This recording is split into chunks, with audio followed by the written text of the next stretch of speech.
photographs that I'd like to highlight. For the past 30 years, we have worked to acknowledge the history of the 1921 Tulsa Race Massacre and Black Wall Street.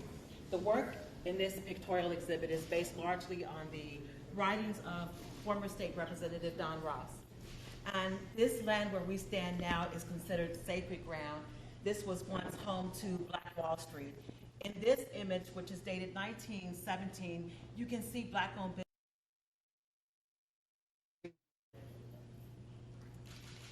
There were dentist offices, attorneys' offices, hotels, movie theaters. There were restaurants, nightclubs, schools, churches, anything you can imagine wanting or needing in your community. In 1921, the Black community had here in the Greenwood district, the most prosperous, successful Black-owned business district in the country during that time. All of that would change on May 31st, 1921.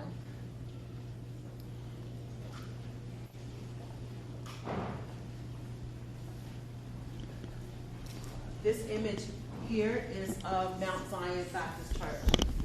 And Mount Zion sits just to the west of the Greenwood Cultural Center. In this image, prior to the massacre which took place here, you can see this is actually the church prior to the massacre, and as it is in flames. The massacre took place here 100 years ago due to the false allegation that a Black man, Dick Roland, had assaulted a young white girl named Sarah Page.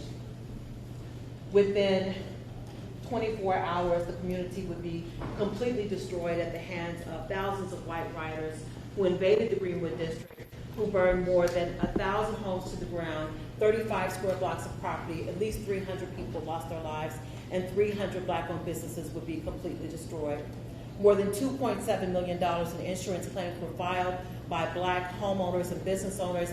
Every single insurance claim was denied because it did not contain a riot clause. It was no riot, it was a massacre. It was a massacre. Mind if I look? Absolutely. When was It was rebuilt in the 50s. So they had just finished building this structure, which was valued at $92,000 in 1921, in April of 1921. Rioters destroyed the church, accusing them of hiding weapons and armory inside the church. Of course, they were not. The church decided to stay and rebuild in the Greenwood district, and this is the church that stands today.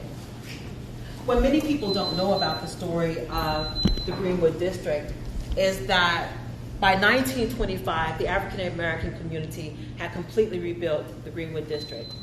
Without the help or support of the city officials, the city of Tulsa, with many obstacles to overcome, including ordinances that tried to prevent them from rebuilding their homes and businesses, Greenwood would rise from the ashes. And we saw the return, and as you can see in this photograph, the return of Black-owned businesses. And in fact, there were more Black-owned businesses following the massacre than prior to. These are all Black-owned businesses lining the streets of the Greenwood district. Excuse me. Absolutely. And this speaks to our ancestors' courage, to their strength, to their determination, and to their resiliency. It would be my honor to escort you to 3 of our living survivors with lived experiences who can speak to what they have endured as a result of the 1921 Tulsa Race Massacre. What happened between 25 and 50 in that region? The highway became further away. What was the big change? The expressway, which divided the Greenwood district, which ran through the heart of the Greenwood district, came a little later than the 50s. But several things led to the decline of the Greenwood district. They, of course, rebuilt, and Greenwood would flourish through the 30s and the 40s. But one significant thing that happened was the end of segregation.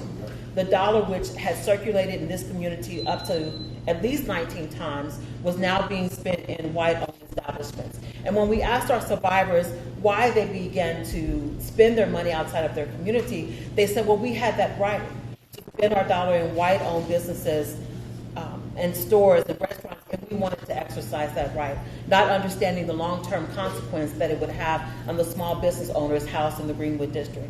So the end of segregation, of course, the expressway being built through the heart of the Black business district, which is something that has happened across our country. Happened in my city, Wilmington, Delaware. We're the 8th largest Black population in America, in Delaware. And the city's more than half African American. And when Dr. King assassinated the riots, and ended up a significant National Guard was stationed in the street, on every corner with drawn bayonets for 10 months. Only city in America since Reconstruction. And they ended up building where a lot was burned on the west side. They built I-95, goes through there, and it's submerged.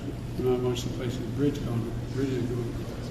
And that's one of the reasons, I mean, being very serious, in this reconstruction plan that put together, we have the ability to have money to go back and take out those facilities and reconstruct them. What we're trying to do is do a thing, not like, you know, the big dig at Tone, to make that parkland come back in the neighborhoods again.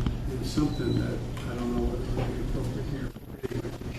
Well, it would be significant to this community because you, of course, knows what happens when you build an expressway through the heart of a business district. It caused property values to decline, small business owners begin to relocate, and eventually urban renewal would come through, which we often refer to as urban removal. Yep. The promise at one point was to completely rebuild this community. That didn't exactly happen. What we have now today at the corner of Greenwood and Archer is a remnant of what once was. Yep. I'd like to escort you Are to you the from survivors. Greenwood? I am. I'm a Tulsa native. I've been here at the Greenwood Cultural Center for 25 years, since my mid-20s or so. Since you're 15. All right. Mr. President, should there be an apology for Tulsa, for the Ambassador, sir?